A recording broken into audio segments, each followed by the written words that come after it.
The nation's capital under siege. It's like pow, pow, pow. And then in a few seconds it stopped, and then it pow, pow, pow, pow. Shots ring out at the Navy Yard where thousands had just started their day at work. We saw him hold the rifle, then we saw him raise it and aim it in our direction. At least a dozen were shot and some are dead. I know that I lost a friend today. Tonight, extensive ABC7 coverage from the scene of the shooting to the safety alert and the fear that gripped the region. It is a day that none of us will soon forget and could be considered the darkest day that Washington, D.C. has seen since 9/11. Heartbreaking, and it all started during the morning rush hour at the Navy Yard when at least one gunman opened fire in a military complex packed with thousands of employees. Now, here is what we know at this hour.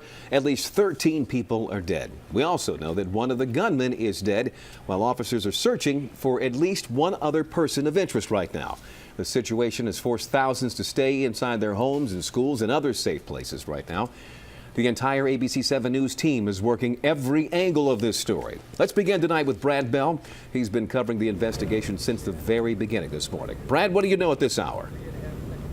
Well, Leon, you just said the headline. 13 now confirmed dead, including the gunman, we're told. More than a dozen more injured, although not all of them are victims of gunshots. This all happened in that big building back there, just this side of those two large smokestacks. They call it Building 197. And we know that the gunman, as you said, opened fire very early this morning. We've heard horrible tales from people who witnessed it. We've been told that veteran police officers who were involved said they've never encountered anything like it. We know that the shooting ended with shooting when police confronted the gunman and brought him down. The gunfire started at 8:15 a.m. The gunman, with an assault rifle and a handgun, shot a security guard and then made his way to his apparent target. I heard about at least 8 shots. I think it was in the lobby. It was on the 4th floor and atrium of Navy Yard Building 197, headquarters of NAVSEA, the Navy command which buys, builds, and maintains ships. The shots heard by many of the 3,000 who work there. I was in a foyer on the 3rd floor, and I heard a couple of shots that were fired, and it sounded like it was return of fire, and then I heard chaos because people started running down the stairway, and the alarm went off for us to all get out of the building. Emergency responders raced to the scene. An MPD officer confronted the gunman and was himself shot and wounded. Thousands of Navy Yard workers were ordered to shelter in place.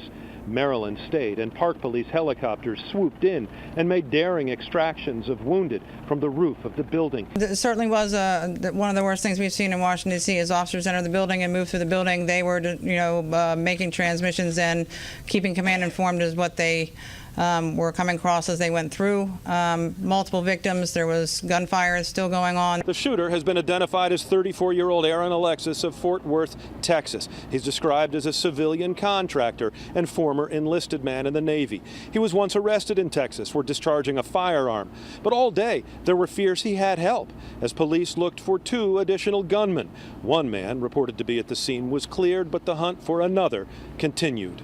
We also have a lookout for a black male between the ages of 40 and 50 and an olive military-style uniform.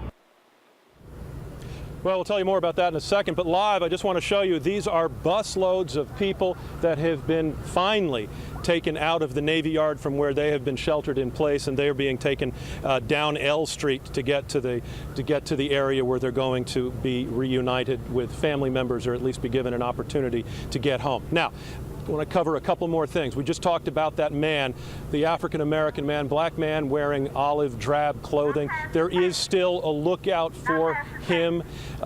Police had some video that showed the man that gave them a reason to believe that he might perhaps be involved. There was a second man earlier that was under suspicion. They found him, and he was able to explain his presence, and he is no longer a suspect, but they're still looking for that second person. We know who did this, according to the FBI. We know how many, but we still don't know why this happened. Police say they do not have a motive. Mayor Vince Gray of the District of Columbia said at this point there is no reason to suspect that this is a traditional terror event, but they also can't disprove that. At the Washington Navy Yard, Brad Bell, ABC7. Thank you, Brad, for having